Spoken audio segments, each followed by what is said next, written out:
Hello, welcome back, Halftime TV viewers and subscribers, to another episode. Happy Thanksgiving, first and foremost.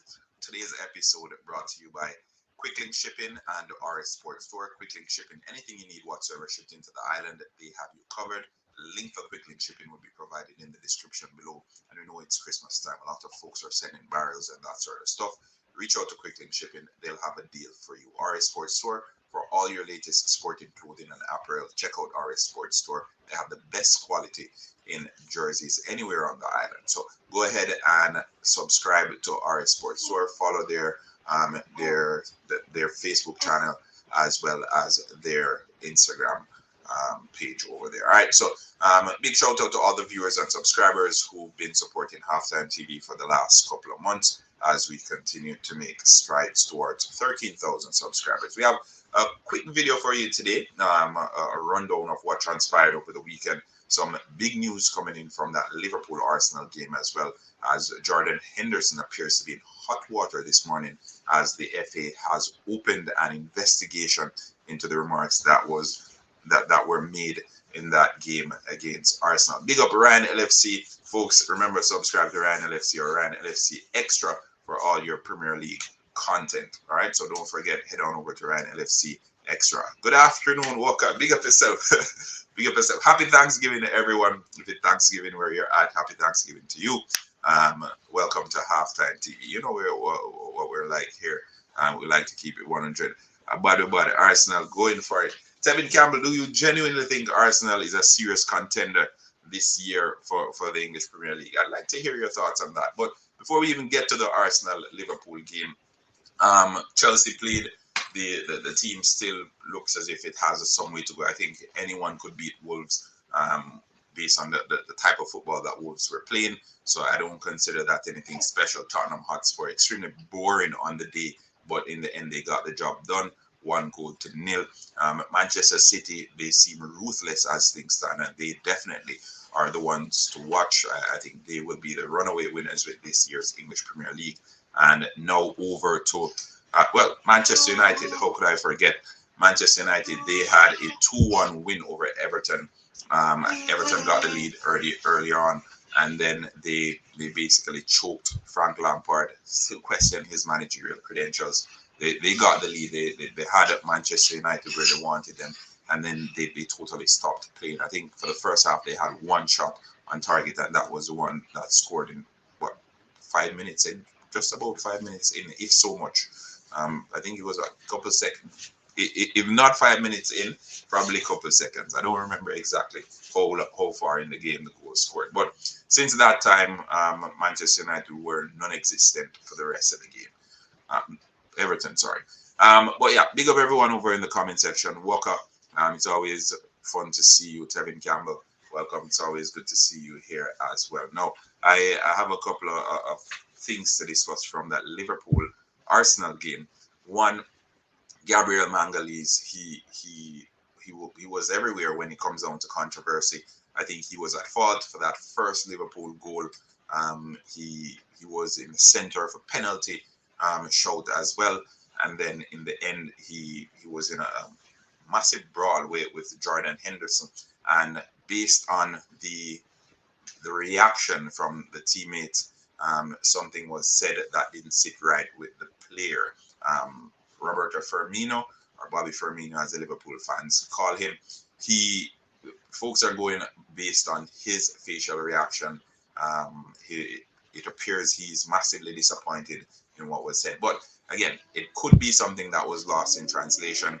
And my problem with this situation is a lot of folks are jumping to the conclusion of chastising Jordan Henderson, who's been a massive advocate for black players. He's been a massive advocate against racism and that sort of stuff. So him coming out, well, if it happens that he said what they're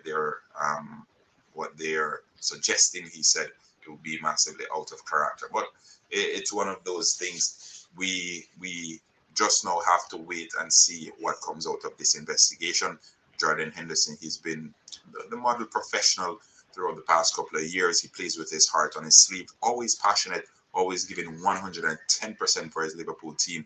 And as of late, the Liverpool team hasn't been great.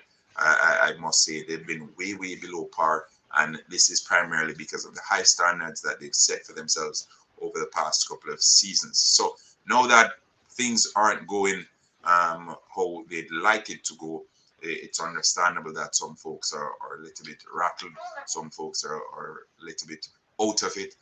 Trent Alexander-Arnold, personally, I don't think he should be anywhere near that World Cup squad.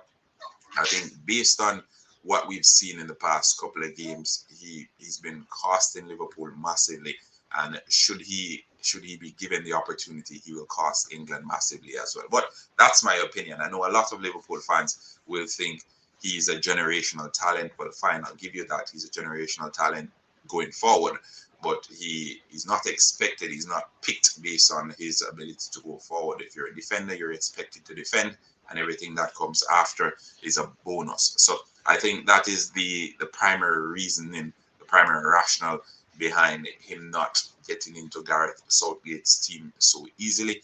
And since he was left out of the squad, he hasn't done himself any justice really in the next couple of games. He scored a free kick, fine. His attacking prowess has never been in question. And then Liverpool had a couple of games that were questionable as it relates to what he brought to the fore. I think that first game against Brighton, everyone said, okay, he made Gareth Southgate's point for him. And then subsequently, we saw this game here. He's not really making a statement for himself right now to be included in the team. Kyle Walker is injured. It's expected he'll be out for a couple of weeks. He will undergo surgery. But we still have Kieran Trippier and we have Reece James playing the football of his life as things stand. So during the week, we had Trent Alexander-Arnold scoring a free kick. Then we had Reece James scoring plus assisting just a couple of hours later. So again, competition is extremely stiff in that regard. And the World Cup is just under 2 months away. So he'll need to definitely, whether it is spend some money and get a coach to come in and work on his one-on-one defending, or he needs to make use of the ones that Liverpool have over there at Anfield. But I have a number of Liverpool fans in the comment section. Ryan LFC, you never walk alone. Liverpool will be back soon. All right. So quite frankly, that's Ryan LFC admitting that Liverpool has gone somewhere. Walker, with team has struggled bad, bro. Yeah, but we not give up.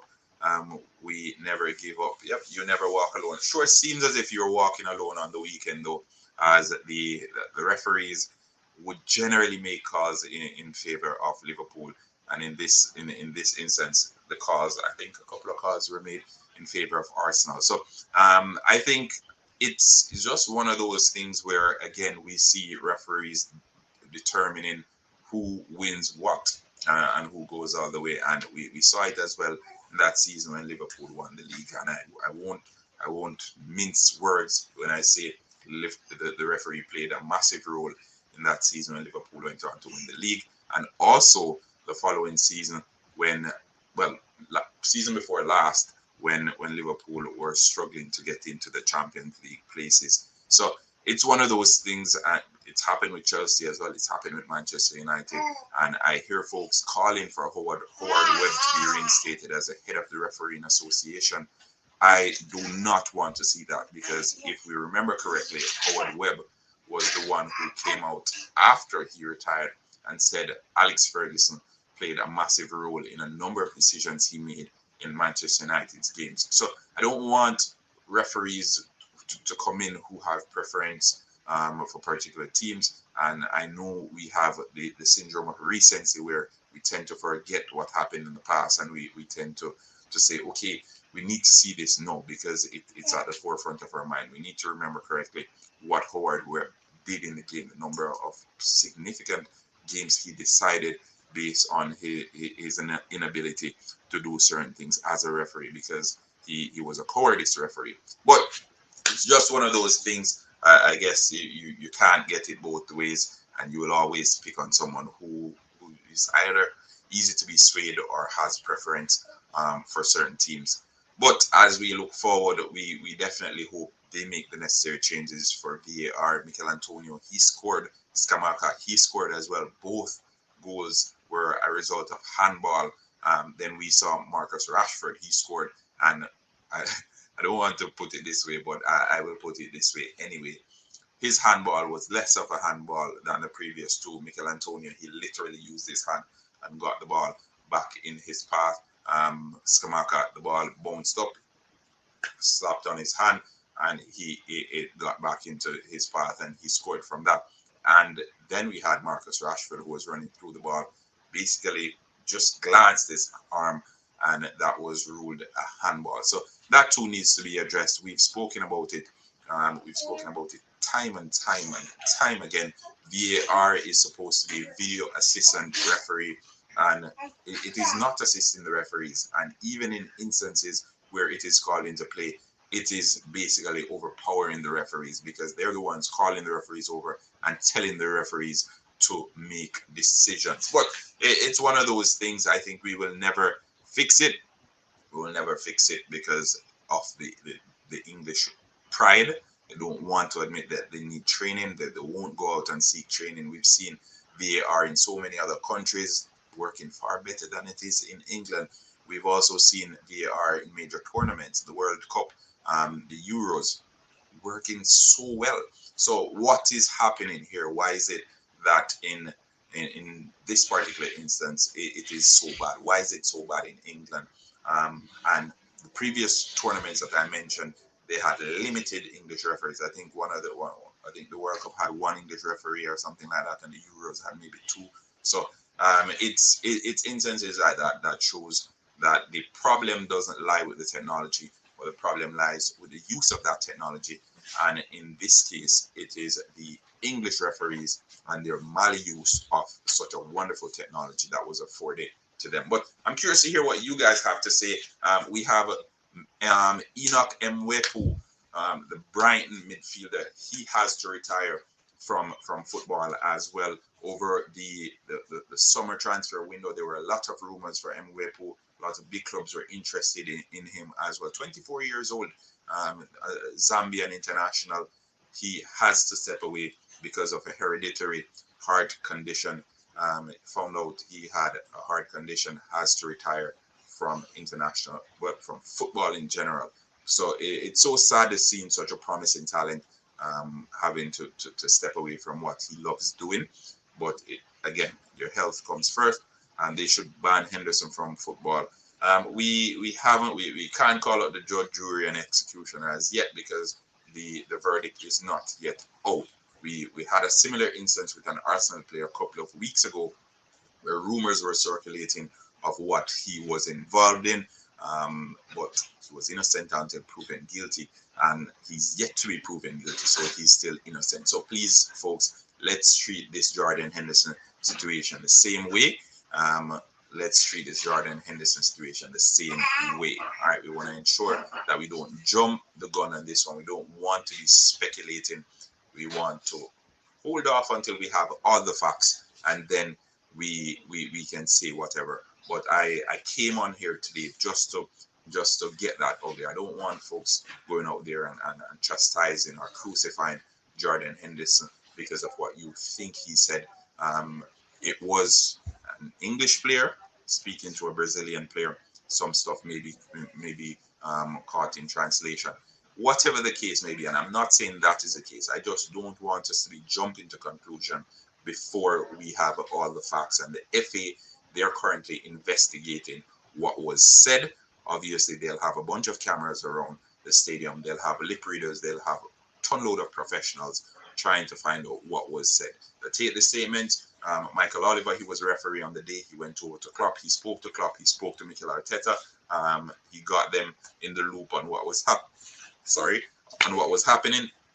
And then subsequently, when the game was concluded, we heard reports that, okay, this is the step that the FA will take. All right, so again, let's hear what you, the viewers and subscribers, have to say in the comment section. Curious, Cristiano Ronaldo hit 700 goals as well. Congratulations to one of the greatest ever goal scorers we've seen.